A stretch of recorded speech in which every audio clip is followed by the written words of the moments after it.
श्री स्वामी समर्थ. तर मी आज दाखवणार आहे माझं देवघर. बघू शकता, हे आहे माझं देवघर. तर प्रथम आपण बघूया. हे बघा, ही महालक्ष्मीची मूर्ती आहे जी आमच्याकडे दिवाळीला आणतात. तुमच्याकडे पण आणतात का ही मूर्ती दिवाळीला? कमेंट करून सांगा प्लीज. श्री गजानन महाराज यांचा फोटो आहे छोटासा. श्री गणेश, विठ्ठल रुक्मिणी, श्री सत्यनारायणजीचा फोटो आहे हा. हे बघू शकता,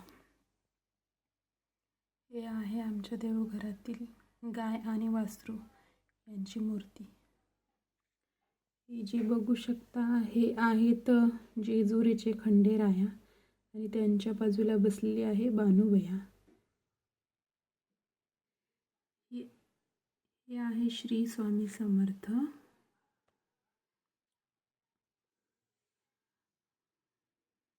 आणि ही आहे श्री अन्नपूर्णा माता. ही विठ्ठल रुक्मिणी. ही आहे सप्तशृंगी गडावरची सप्तशृंगी माता. हे आहेत आपले माऊली, आपल्याला माहीतच आहे, श्री गजानन महाराज आहेत महादेव. तर अशा प्रकारे बघू शकता. हे आहे शंख, छोटा शंख आहे आणि आहे ते वैष्णवी माता आहे हे नाण्यावरची. अशा प्रकारे हे बघा, ही आहे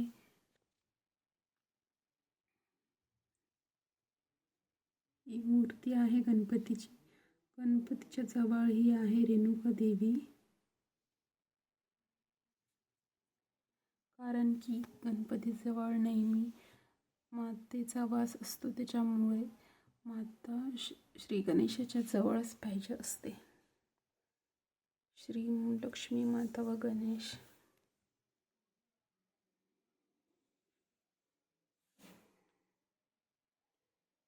कृष्ण आहेत हे आमच्या घरचे लड्डू गोपाल. हे छोटे लड्डू गोपाल. हे शनिदेव.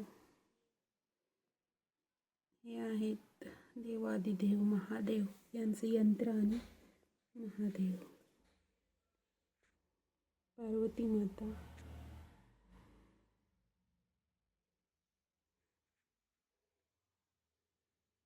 तर हे आहेत काही देवाचे भांडे आमचे. आणि ही पण आहे लक्ष्मी माता आणि हे आहेत श्री गजानन महाराज. तरी आपण बघू शकता असं सुंदर असं देवघर आहे. तर तुम्हाला कसं वाटलं हे नक्की मला कमेंट करून सांगा मित्रांनो. धन्यवाद. श्री स्वामी समर्थ.